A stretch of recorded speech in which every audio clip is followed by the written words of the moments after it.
Christ Church Mount Pellon, Halifax, West Yorkshire, 1854 to 2026. Christ Church Mount Pellon and Graveyard by David Ramanauskas. www.amazingevidenceforgod.com. Hello, and welcome to this short video about Christ Church Mount Pellon and the Graveyard. I'm the author of the book Amazing Evidence for God: How to Experience the Power and Presence of God. And the reason I mention my book is because I've written about this church in the first chapter of the book, The Power and Presence of God. Also, you can read my book for free, as it is available as an ebook with free download from my website at www.amazingevidenceforgod.com. Christ Church was built and consecrated for worship on Friday the 27th of October 1854, and sadly closed for worship following the Sunday morning service on Sunday the 28th of June 2026. My wife Rosemary and I have been members of the church for over 30 years, and on Pentecost Sunday 1999, during the evening service of Pentecost Praise, I had a supernatural encounter with angels and with God. Then, in an answer to prayer, God gave me an identical dream on 3 consecutive nights. As a result, I then began training as a lay minister in the following year. Just for clarification, I was not the vicar or a priest who were paid by the Church of England. As a lay minister, I didn't get paid to lead church services. I did it for the love of God. I'm very happy to do so. Back in the 1800s, churches were being built everywhere across the country, and due to the expanding textile industry of Halifax and the growing population of Mount Pellon, Christ Church was built for the spiritual benefit of the people of our parish. Here's a picture of our church taken in winter. You can see more of the church through the trees.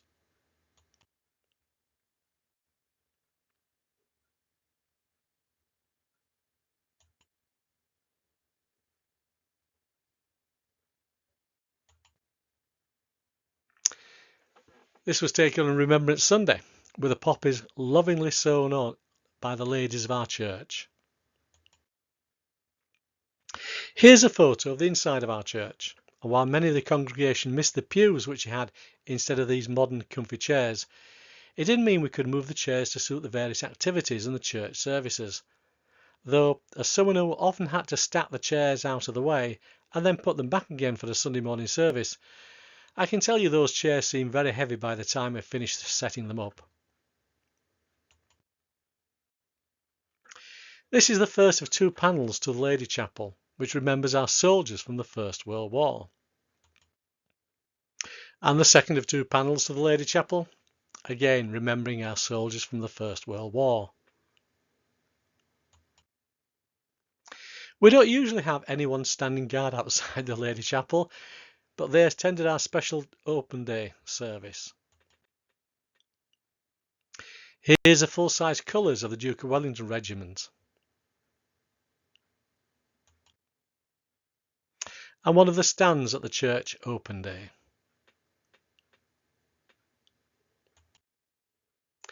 Here is an old photo taken in 1908 of a church parade by the Sunday school children, and being kept in line by a lady with a big stick or umbrella. Right at the front you will see the children carrying the Sunday school banner.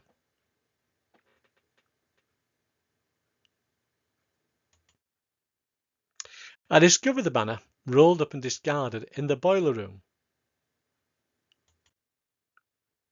Here's the banner again in the Lady Chapel in Christ Church. In front of the banner is a large brass stand and eagle, and this used to be at the front of the main church, and people would read from the Bible on the stand during the services. In front of the eagle is a wooden frame, which is a surround of the pulpit which used to be at the front of church. And in this small chapel we would hold an early Sunday morning service before the main service, and also an evening service every week.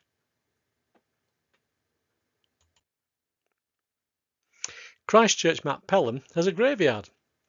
It holds some 2,226 graves and over 8,400 residents.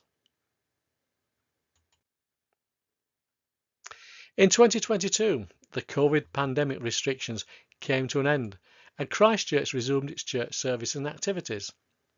Much of the graveyard was completely covered in thick brambles, shrubs and weeds. In some areas, you couldn't see the tops of the gravestones. It just looked like a forest the size of a football stadium. For some reason, I decided to get a team of volunteers from the church and community and clear the graveyard and give access to every grave. So beginning in February 2022, our team of volunteers would meet every Saturday morning from 10 while 12, and our team of ladies would serve us homemade soup and French bread, cake and coffee. Some people said we were mad to try and clear the graveyard, and some said we would never do it. And at times we felt they were right, but we carried on anyway. This is what faced the volunteers in our first year of clearing the graveyard. Thick brambles, taller than ourselves and thicker than ourselves. But we never gave up, and we have the scars to prove it. Here you can see an area that we cleared, and people often ask me which was the first grave and who was buried there. Well, the grave with the wooden cross is of Phoebe Oliver, born in 1819 and died in November 1854, aged 35. Phoebe lived in Overdon, Halifax, and she died just 1 month after the church was built and consecrated. As we began clearing the graves, we discovered the graves of soldiers going back to the First World War. I began doing some research through the church records and discovered there were 2 graves side by side of 8 soldiers who were stationed at the Wellesley Barracks and belonging to the former regiment of the Duke of Wellington's regiment, the 33rd Regiment of Foot. Because these were ordinary soldiers and not officers, they were buried 4 to a grave and laid in an unmarked grave. Here we are at the unmarked grave and saying prayers for these 8 soldiers who died between 1879 and 1886. I contacted Captain John Hogg at the Duke of Wellington's Regiment Association, based at Backfield Museum, and he arranged for a double grave and headstone. And here you can see the ceremony that we gave the soldiers, led by Canon Hilary Barber of the Halifax Minster.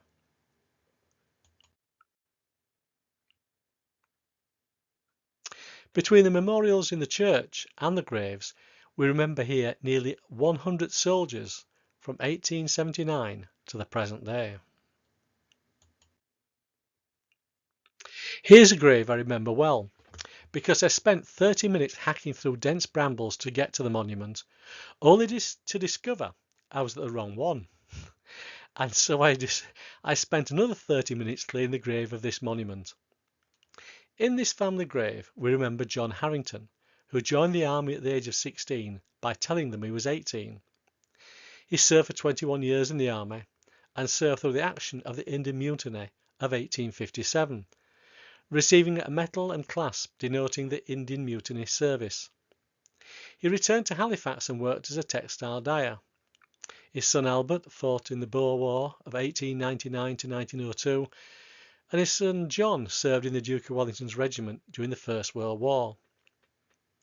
John was so highly thought of that when he died on the 17th of October 1914, just 2 months after Great Britain declared war on Germany, John was given a full military funeral, which included his coffin being placed on a gun carriage through the streets from Wellesley Barracks to Christ Church, with soldiers from the barracks leading a solemn procession and with hundreds of people thronging to watch the bugler sound the last post.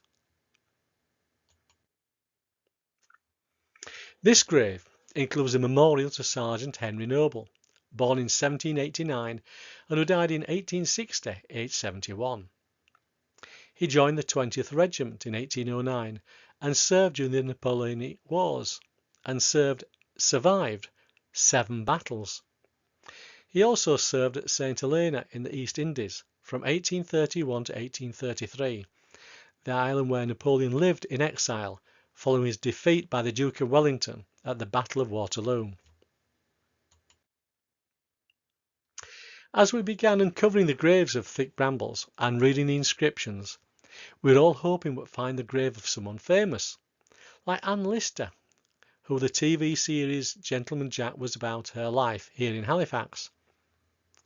In this grave resides a Blakey Spencer, and a couple of years ago I received an email from Bob Tolland, who lives in the USA, and who had visited our graveyard to find this grave. Bob informed me that Blakey Spencer, buried at Mount Pellon Cemetery, is a fifth cousin, twice removed to Winston Churchill, and a fifth cousin, 4 times removed to Princess Diana. He said it's not exactly royalty, but an interesting connection nonetheless. If only Princess Diana had been alive today, I'm sure the Bishop of Huddersfield would never have dared close our church. Here is a grave of Mort Fisher, M-O-B-E, who died in 1962. A granddaughter, Jeanette, said that Maud received the MOBE but would never talk about how she got it or why. Jeanette found Maud's photograph in the Imperial War Museum in the classified section, and Jeanette's granddaughters thought she might have been a spy. But they were wrong. Maud received an OBE for a gallantry during the explosion on the 22nd of December 1917 when she worked in a munitions factory at Brooks at Hipperholm in Brighouse. Maud was also involved in a second act of gallantry when she saved the life of a neighbour in a fire during March 1935. The inscription of this headstone is in memories of Horace Smith, age 11, and Alwyn Smith, age 3. Erected by the Carnegie Hero Trust Fund in recognition of the heroism of Horace Smith, age 11, and endeavouring to save the life of his younger brother, Alwyn, age 3, who lost their lives by drowning at the mill dam at Battison Road Mill, Halifax, on April 11, 1925. Here is a grave of Emily Pye. She was born in 1877 and died on the 8th of June 1957. Sadly, she died a violent death and to this day remains an unsolved murder mystery. Emily owned a grocer's and provision shop from a home at Gibbet Street, which has since been demolished. It seems an intruder came into her shop and, according to the Halifax Daily Courier, a rain of blows killed the 80-year-old Halifax woman shopkeeper.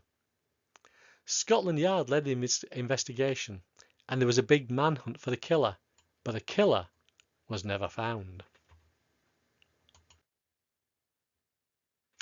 Here is a grave of Alfred and Hannah Yates, whose daughter became internationally famous in the 1920s and known as Elizabeth Ann Yates, the Lady Globetrotter. Elizabeth Ann Yates emigrated to Canada in 1908 and married a Henry Humphreys in New York in 1910. In 1922, they made a $10,000 bet with a New York Polo magazine to walk around the world. On their journey, her husband ran off with the money, and Elizabeth continued until the outbreak of the First World War forced her to abandon the journey and return to England. A book was written about her globetrotting. It was called The Lady Globetrotter, The Story of a Woman's Endurance by Mr. Robert Hamilton in 2021.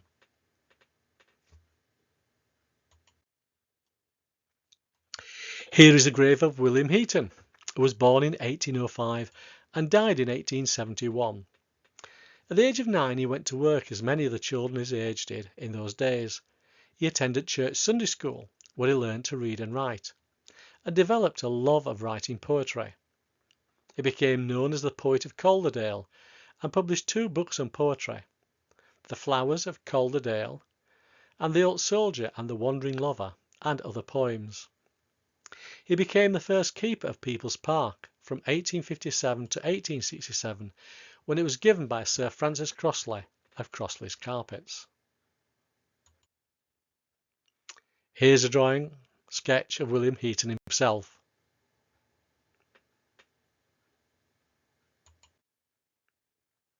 Here we have the tallest monument in our graveyard. It's of Samuel Webster, famous Samuel Webster's Brewery and owner of the local Webster's Brewery at Fountainhead in Halifax. Samuel Webster of Overton Wood, born on the 3rd of September 1813, died on the 5th of May 1872. Samuel Webster started his brewery at Fountainhead in 1838 when he was aged 25 and opened up an office in Union Cross Yard, Halifax. The company bought its first pub in 1845 and 1860 he was joined in the business by his three sons, Isaac, Jordan and Samuel, and began trading as Samuel Websters and Sons. By 1880, the company had 100 tied houses.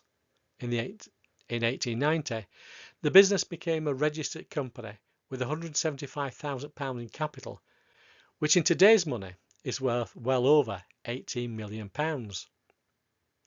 In 1972, the company was taken over by Watney Mann, eventually taken over by Grand Metropolitan, and by 1988, Webster's was supplying around 1,000 pubs in the north of England. In 1990, Grand Met sold Webster's to Courage, but eventually in 1996, the Fountainhead Brewery closed, and by 2015, the brands of Webster's beer were no longer being sold. Here is our memorial garden, where the ashes of those who have been cremated were laid to rest, and you can see the plaque on the board by the wall. In November 2022, at the age of 67, my wife Rosemary was probably thinking that within a couple of months my ashes would have been laid to rest here. I was dying of pancreatic cancer, and by Christmas Day I felt close to death, but God had told me three things.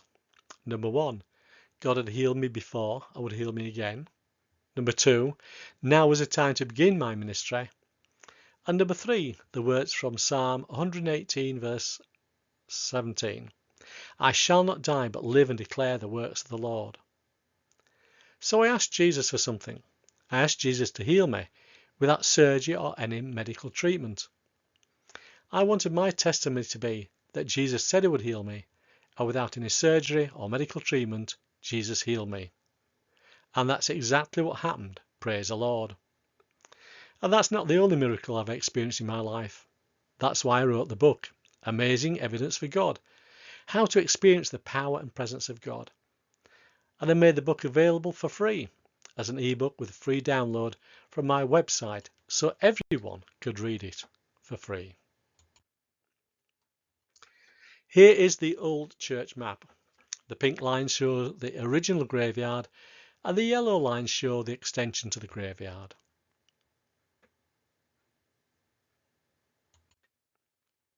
Here's the old map of the graveyard, but since it was drawn, extra rows of graves have been added, both to the north to the south and to the east to the west, which makes finding a grave a bit of a challenge. Thankfully, Andrew Broadbent, who came to one of my guided tours of the graveyard, mentioned that the old green map was hopelessly out of date and we could do with a proper map of the graveyard. And as he was a draftsman, he offered to produce the plan free of charge. So this is a plan of our graveyard, and you can also get the PDF copy of the plan as I made it available as a free download at my website at www.amazingevidenceforgod.com.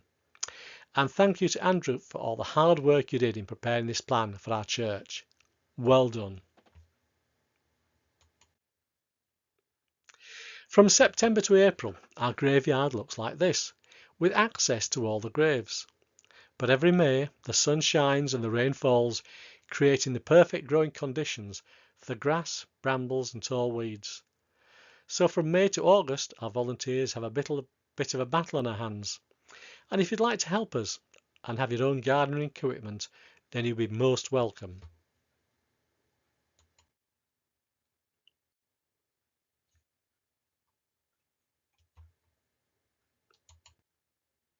So here are a few more views of the graveyard.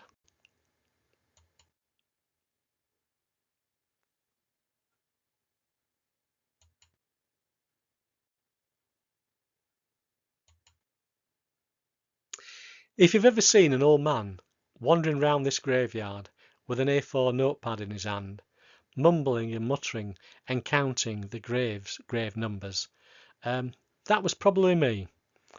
And I think I've covered every inch of this graveyard 1,000 times over the years.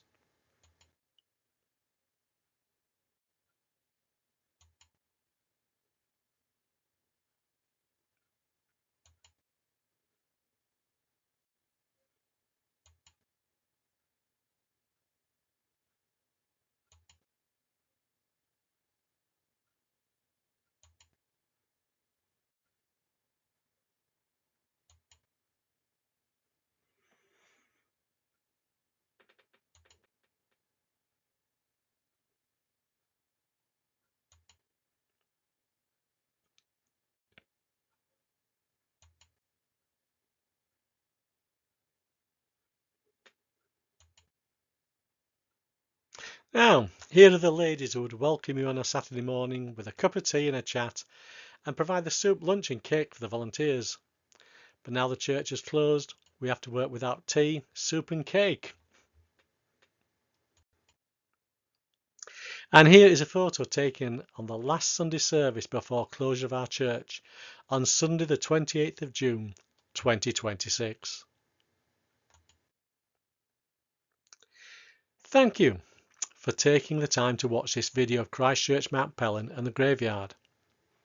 And there are the free downloads at my website for those of you who are interested in knowing more about the history of the church, and also more resources for those of you who are searching for family graves at Christ Church. Here at www.amazingevidenceforgod.com. Thank you for watching this video. God bless you and goodbye.